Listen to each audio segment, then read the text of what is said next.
Okay, today I want to take a look at the Ghostbusters X Unbox X Realhead uh, Ecto One. Now, looking at this, you don't, you might not be able to tell unless you're like a diehard fan that this is actually a reinterpretation of the Ecto One car that they use in Ghostbusters. So I thought that was really neat. Like out of all the characters you can do, it's like the really iconic ones, like really including like Slimer, the Stay Puft Man. You decided to use the car, which is interesting. Usually the car was used and reserved in that Transformers version of this. They had a Transformers collab too, of the Ecto One. That was really cool. But yeah, this is the way they decided to go with it. Railhead decided to go with it. I don't know if they like drew things out of a box and then had and then this is what you had to do or whatever. I don't know. But yeah, he went with this. The interpretation is really cool. It's more robotic. It's very reminiscent of his older iterations of his toys, the ones that are more like soldier like. So it really reminds me of that, and he did those very well. So this toy really reminds me of that version of his interpretation of his toys, and I think he did this quite well. I like that he made the joints very chubby, which also kind of reminds you of the Stay Puft Man. Um, in Ghostbusters, so I thought that was a really cool touch. I don't know if it was intentional, but it's really nice. The reinterpretation of the car into a robot and like a humanoid robot is good. I think that was really well done. I think that was a smart idea because I think he really wanted to incorporate the backpack here, which is also gives you a bit more of an element to be like, oh, this is Ghostbusters. Yes, that makes sense. Outside of the fact that they, obviously just printed out a logo on it, I think, which is really cool. I think it's really good as, proving that it's like fully licensed and you have their like perfectly drawn and imprinted, or I guess it's probably one of those like tattooed on logos. Right. So toy itself, very large. If you can see here, this is a large Tim Hortons, and it's this big. Sorry. Um, yeah. So articulation. Wait, first, this guy's really heavy. My first impression is this guy is really heavy. I don't know why he's so heavy, but he is really heavy. For like a toy this size, I was very surprised. Okay, articulation. My friends tell me that like he has one as well, and he has a hard time trying to get his dude to move.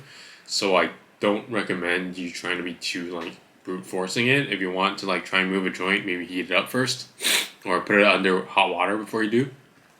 The feet move, the wrist moves, which is really a very nice touch, and then the arm at the shoulder moves as well. I think the head moves, but mine is stuck, so I don't know. I cannot tell you.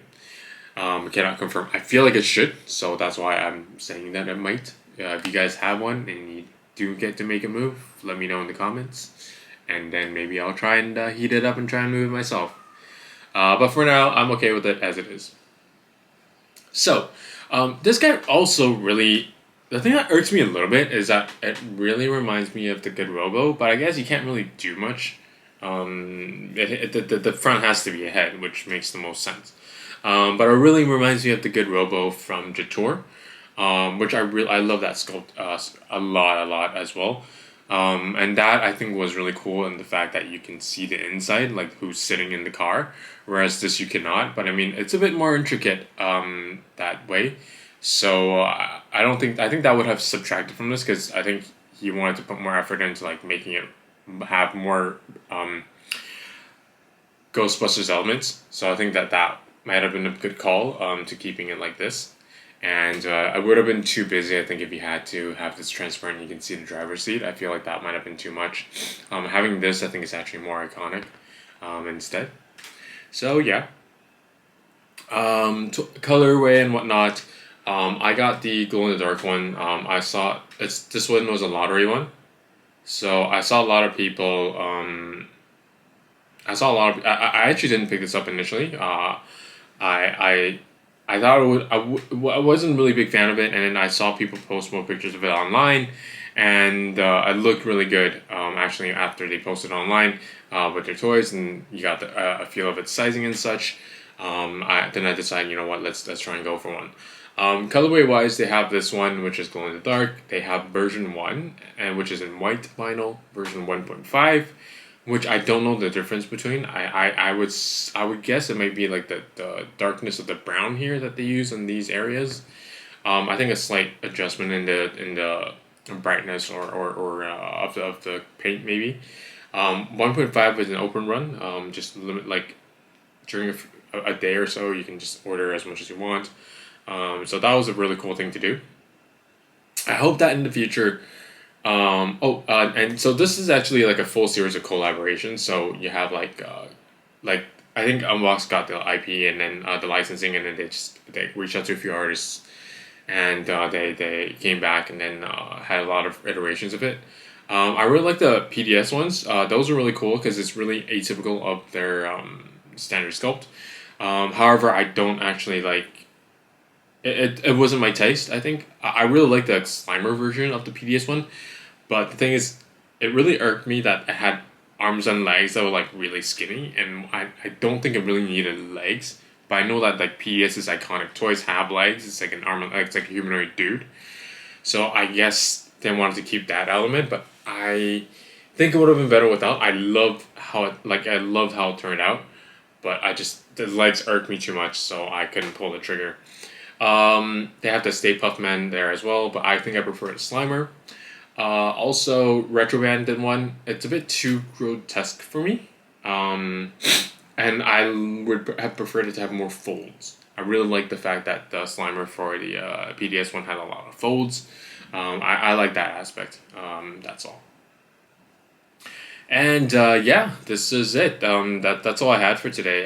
You can let me know which collaborations that you liked from the PDS line from the Ghostbusters and Unbox IP. What you think you would like them to collab with next? Because I think like a Jurassic Park would be sick, or an Alien. Because those ones they give out. It's more likely to get. So I really like those IPs. So that's just me. I hope they do make more colorways of this in the future, because I don't think it's that hard of a collab to try and to get to renew. So yeah, but I'm really happy with this version. So that's it. Thank you all for your time, and see you guys next time. Bye bye.